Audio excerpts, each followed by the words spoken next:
ભાવનગર શહેર બાદ હવે જિલ્લામાં પણ રખડતા ઢોરનો ત્રાસ યથાવત છે। પાલીતાણા શહેરમાં રખડતા ઢોરનો આતંક આવ્યો છે જોવામાં। પાલીતાણાના પરિમલ વિસ્તારમાં રખડતા ઢોરે વાહન ચાલકને અડફેટે લીધા।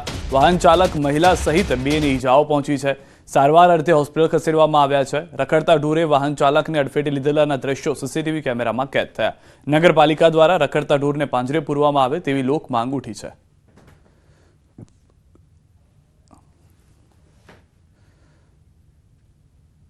एजेंट मार्फते विदेश जता लोको सावधान। एजेंटना कारणे युवके झेर पीधुं छे। सूरतना युवक साथे 3 एजेंटनी छेतरपिंडी थई छे। युवकने केनेडाना बदले दुबई पहोंचाडी दीधो। एजेंटे युवक पासेथी 10 लाख खंखेर्या। युवक महा मेहनते वतन परत फर्यो। एजेंटे पैसा परत न आपता युवके झेर पीधुं। युवकने सारवार अर्थે हालमां खसेडायो छे। कामरेज पोलीसे 3 सामे गुनो नोंध्यो छे। नंसाड़ गामनो किशन रोजवाड़िया नामनो युवक ठगाईनो भोग बन्यो छे। कामरेज पोलीसे आशीष मोवलिया, दीपक सावलिया अने दिव्या मोवलिया विरुद्ध गुनो दाखल कर्यो छे।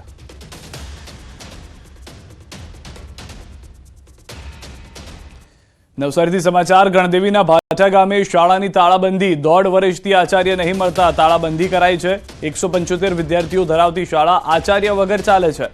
स्थानिकोए वारंवार तंत्रने करी हती रजूआत। आचार्य न मळता स्थानिकोए करी ताळाबंधी। ताळाबंधीथी विद्यार्थीओ शाळानी बहार बैठा।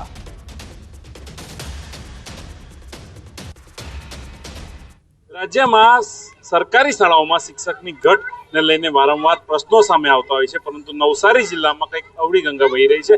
નવસારી જિલ્લાની ગણદેવી તાલુકાની ભાઠા જે પ્રાથમિક શાળા છે, કેન્દ્ર શાળામાં છેલ્લા 1.5 વર્ષથી આચાર્યની નિમણૂક ન કરવામાં આવતા ગ્રામજનો આજે વિફર્યા છે અને ગ્રામજનો દ્વારા શાળાને તાળાબંધી કરી દેવામાં આવી છે। અને જે બાળકો છે, તાળાબંધી કરવાને કારણે જે બાળકો છે એમને ખુલ્લામાં હાલ બેસવું પડ્યું છે, જે દ્રશ્યમાં સામે દેખાઈ રહ્યું છે। ખાસ કરીને મહત્વની વાત જે છે કે ગ્રામજનો દ્વારા છેલ્લા 1.5 વર્ષથી શાળામાં આચાર્યની નિમણૂક બાબતે વિવિધ સ્તરે રજૂઆતો કરવામાં આવી હતી। જિલ્લા પ્રાથમિક શિક્ષણ અધિકારીથી લઈને જિલ્લા કલેક્ટર અને જિલ્લા વિકાસ અધિકારીને પણ રજૂઆત કરવામાં આવી હતી, પરંતુ પરિણામ શૂન્ય મળતા આજે ગ્રામજનોએ શાળાને તાળાબંધી કરી દીધી છે અને શાળામાં બાળકો સહિત શિક્ષકોને પણ પ્રવેશ બંધી કરી દેવામાં આવી છે।